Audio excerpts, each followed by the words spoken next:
Yo les amis, j'espère que vous allez bien. On se retrouve pour l'actualité sportive du côté du Real Madrid et du FC Barcelone. Suite aux différentes polémiques sur le mercato du FC Barcelone, les amis, Laporta a décidé de vider son sac. Carrément là, il est même parti jusqu'à tacler Xavi, les amis, qui n'a rien demandé. Et il a même démenti tous les propos que Gundogan a tenus après son départ du FC Barcelone. Là, clairement, après cette conférence de presse, on peut dire que Laporta s'est enterré tout seul parce que les dingueries qui sortent, les gars, c'est juste aberrant. Et du côté du Real Madrid, les amis, notre cher Arda Güler, suite au manque de temps de jeu, les amis, commence à en avoir marre d'attendre. Et ça se voit de plus en plus dans son comportement à la fin de chaque match du Real Madrid, que ça soit une victoire ou défaite. Le gars, vraiment, sa réaction en dit long sur ce qu'il ressent actuellement. Ce sont les grosses news du jour, les amis. Donc, pour ne rien rater, restez jusqu'au bout. Lâchez le petit pouce bleu qui fait toujours plaisir. Ça aide au référencement. Sans plus tarder, les amis, c'est parti. On commence cette vidéo, les amis, avec le Real Madrid. Comme vous pouvez le voir, les gars, le match contre le Real Betis, c'est-à-dire le dernier match qu'on a joué face à Betis, a été le match le plus concentré de Kylian Mbappé jusqu'à présent.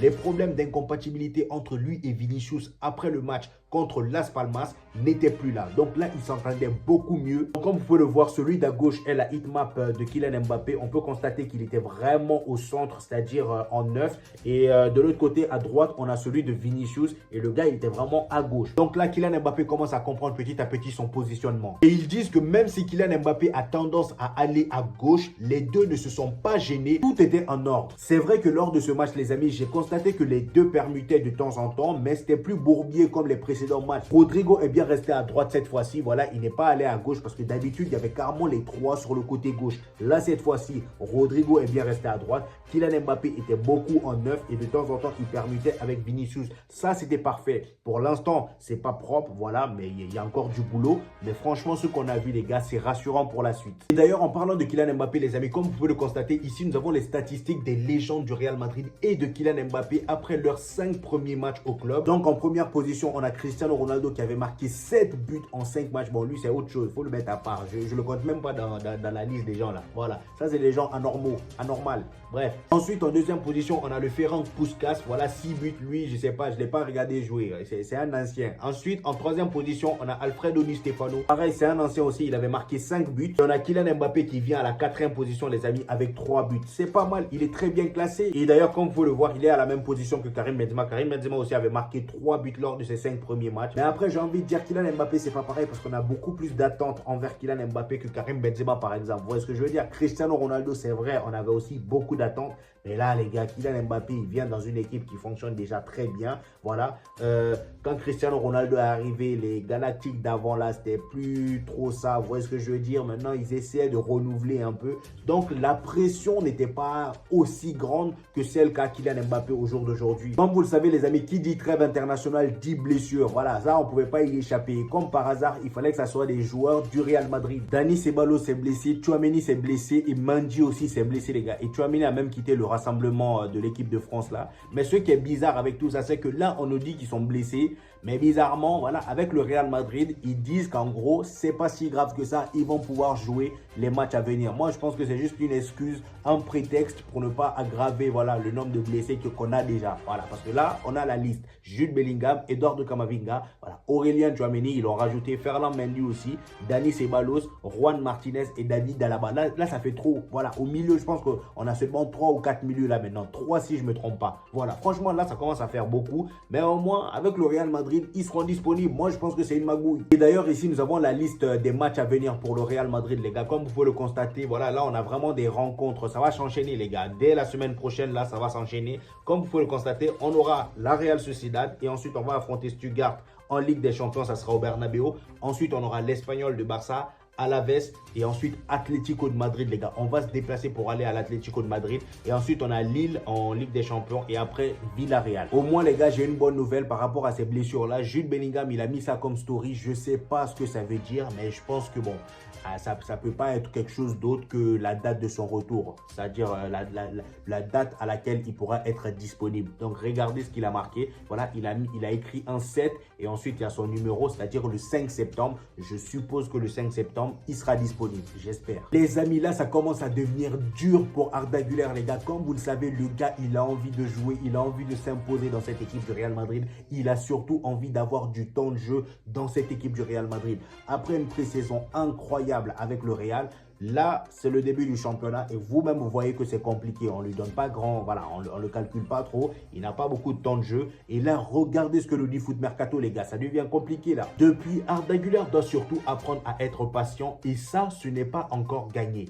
Une scène avait d'ailleurs été remarquée à l'issue de la Super Coupe d'Europe remportée par la Casablanca, c'est-à-dire par le Real Madrid face à l'Atalanta. Après avoir reçu sa médaille, Arda Güler n'a pas souhaité participer au festival et s'est tenu à l'écart du groupe. La raison, le Turc refusait de célébrer car il n'a pas joué une seule minute de la rencontre. Une scène qui n'avait pas échappé à Carlo Ancelotti, venu lui parler à l'oreille. D'ailleurs, c'est la photo où on voit Carlo Ancelotti assis à côté de Arda Güler lors de la Super Coupe d'Europe qu'on a remportée là. Voilà. Ce mardi, le média AS nous apprend que la situation n'a pas spécialement changé. Entré en toute fin de match contre Mallorca, lors de la première journée de Liga, Arda Güler était titulaire face à Valladolid avant de retrouver le banc à l'occasion du déplacement à Las Palmas. Contre le Betis, le Turc était encore une fois remplaçant. Il n'est même pas entré en jeu, de quoi l'agacer. Et là, les médias disent contre le Betis, il est reparti mécontent. 0 minute et le dernier milieu de terrain dans la hiérarchie. Son éclipse depuis Valladolid inquiète. Donc là, les gars, ça commence à être compliqué. En plus de ça, il est dernier dans la hiérarchie.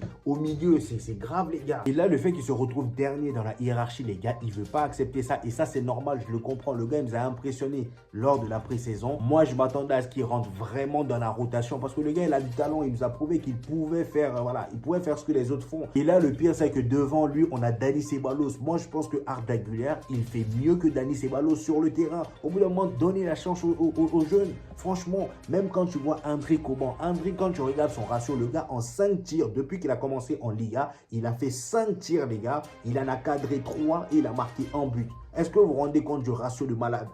5 tirs, 3 cadrés et un but marqué. Vous comparez avec ceux de Kylian Mbappé, il n'y a pas photo. Hein. Voilà.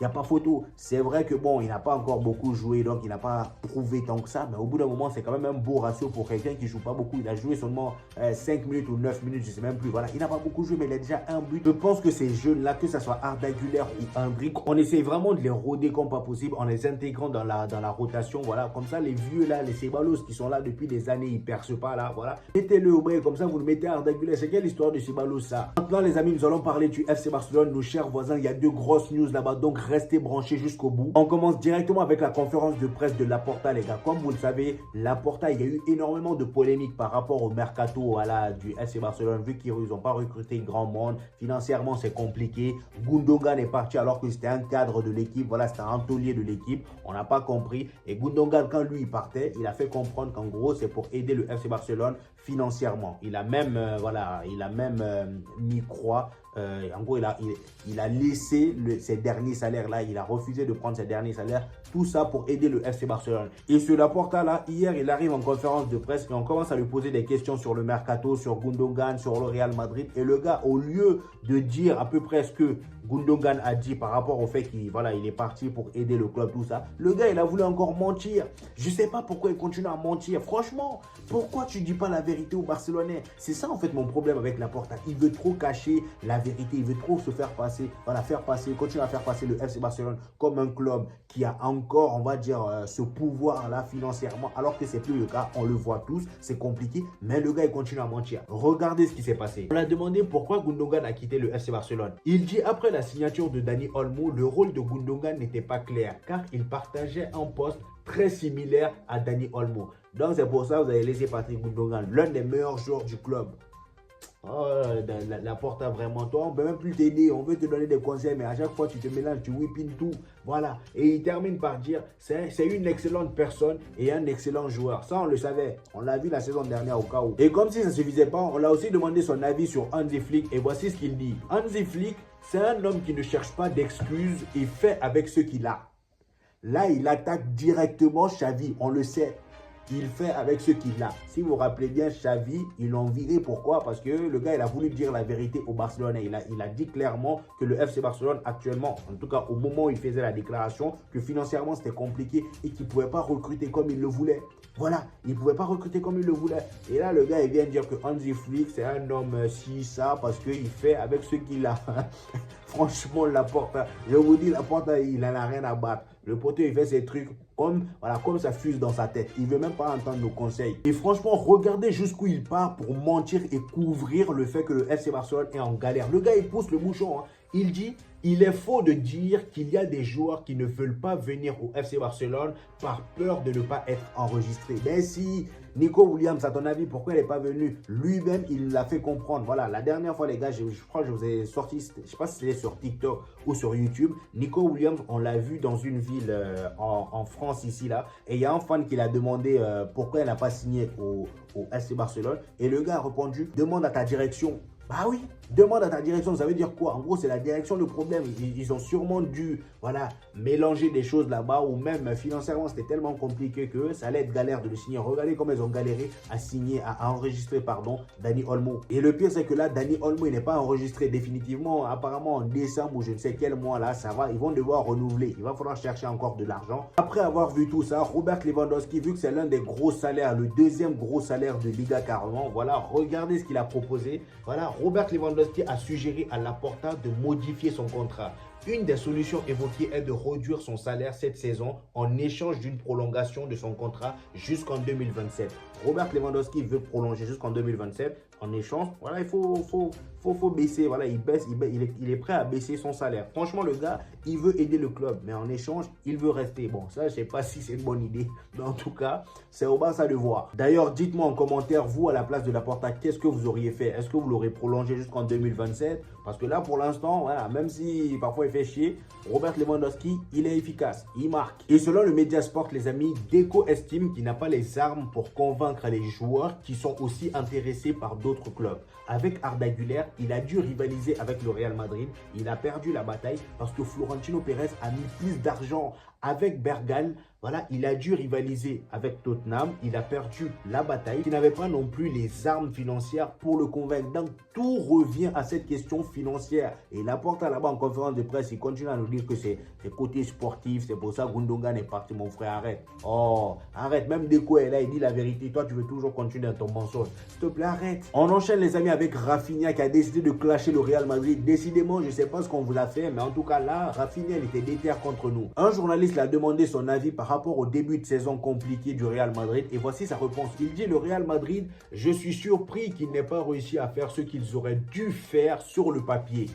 Mais le football n'est pas une théorie. Le football se joue sur le terrain et c'est là que cela se voit et en bonne forme. Donc Rafinha, c'est à nous tu parles comme ça. C'est aux champions d'Europe tu parles comme ça, Rafinha. C'est pas parce que la dernière fois tu as fait un triplé que tu vas commencer à nous parler bizarrement, mon frère. Franchement, le Classico t'attend. On va te goumer, mon frère. Le Classico, on va pas te louper. Et en parlant de blessures, les amis, mauvaise nouvelle pour le FC Barcelone. Blessé au quadriceps, notre cher Fermin Lopez sera absent pendant 3 ou 4 semaines. Aïe. Au Barça aussi, ça s'enchaîne, hein, les blessures là. Ça s'enchaîne là-bas, hein, De Jong, comment il s'appelle? Ansu Fati. D'ailleurs, Ansu Fati est de retour. Hein. Par rapport à la blessure de Fermin Lopez, il a quitté le rassemblement de l'Espagne là, voilà.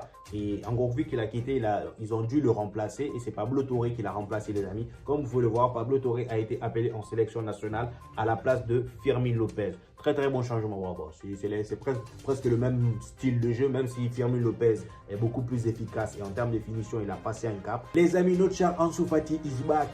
Back pour combien de temps? Parce que lui, à chaque fois, il est is back. On dirait, je sais même pas, c'est comme les artistes là qui disent tout le temps, je vais sortir un album, album is coming. Et à chaque fois, tu vois jamais l'album. Ils sont toujours en studio. Le poteau, ça fait combien d'années il est is back? Hein? Il est parti à Brighton, là-bas aussi il était is back pendant un moment, il est revenu au FC Barcelone. Au début, il y avait de l'espoir et d'un coup, boum, il n'y avait plus de is back. Voilà, maintenant là, on dit qu'il est is back. J'espère que c'est vraiment is back pour longtemps. Parce que là, au bout d'un moment, ça suffit quoi. S'il se reblesse là, vendez-le, ça suffit. Hein, combien de temps vous allez le garder? Je sais que Hansi Flick a confiance en lui, en espoir en lui, mais il faut doser aussi les espoirs. C'est quel genre d'espoir ça? Ils disent Ansu Fati a retrouvé l'entraînement avec le ballon et pourrait être de retour après la trêve internationale. Hier, le média Relevo annonçait qu'Hansi Flick comptait sur lui. Le coach allemand voulait l'utiliser en tant que numéro 9. En tant que numéro 9, il serait très bien, mais après, bon, à voir si physiquement ça va tenir longtemps. Mais vu comment il a accumulé les blessures, je sais pas, on verra. Voilà, j'espère vraiment pour lui et pour le FC Barcelone que voilà, c'était la dernière blessure avant longtemps. Les amis, le meilleur pour la fin, notre chère Juliette Koundé a encore frappé. Comme vous le savez, hier là ou avant-hier, c'était le rassemblement des Bleus. Et qui dit rassemblement des Bleus à Clairefontaine dit Fashion Week. Oui, oui. Tout le monde est venu. Il y a eu la première partie, les Kylian Mbappé, Griezmann, là, ceux qui ont l'habitude d'être tout le temps là, ils s'habillent. Voilà, on s'en fout. Tout le monde était là pour voir Jules Koundé. Et le poteau, il est tellement malin qu'il n'est pas venu en même temps que les autres. Non, faut pas faire ça. C'est lui la star. C'est lui que tout le monde veut voir. Il est venu en dernière position. Ce jour-là, les gars, tout le monde était là. Mais il est où Jules Koundé, Jules Koundé? Même moi, le premier. Jules Koundé, il est venu plus tard. Et comme vous le savez, précédemment, il était venu en talon.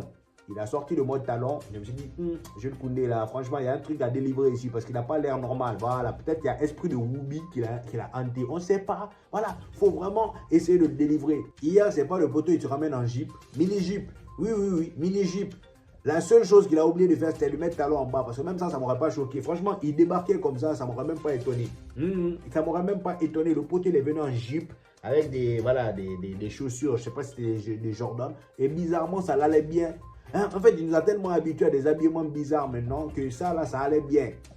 Parce qu'on a vu pire que ça. Moi, je pense que son habillement de la dernière fois, là, était pire. Avec talon, là, c'était pire que ça. Franchement, Jules Koundé, ressaisis-toi, s'il te plaît, parce que là, tu commences à nous habituer à des choses, là. Ah, je ne sais pas c'est quel esprit qui est en toi, là, mais évite. Hein? Bref, les amis, c'était tout pour moi aujourd'hui. J'espère que vous avez kiffé la vidéo. Lâchez le petit pouce bleu qui fait toujours plaisir. Donnez-moi vos avis par rapport à toutes ces infos. Je n'hésiterai pas à vous répondre comme d'habitude, voilà. Et on se dit au prochain épisode, les gars. Peace!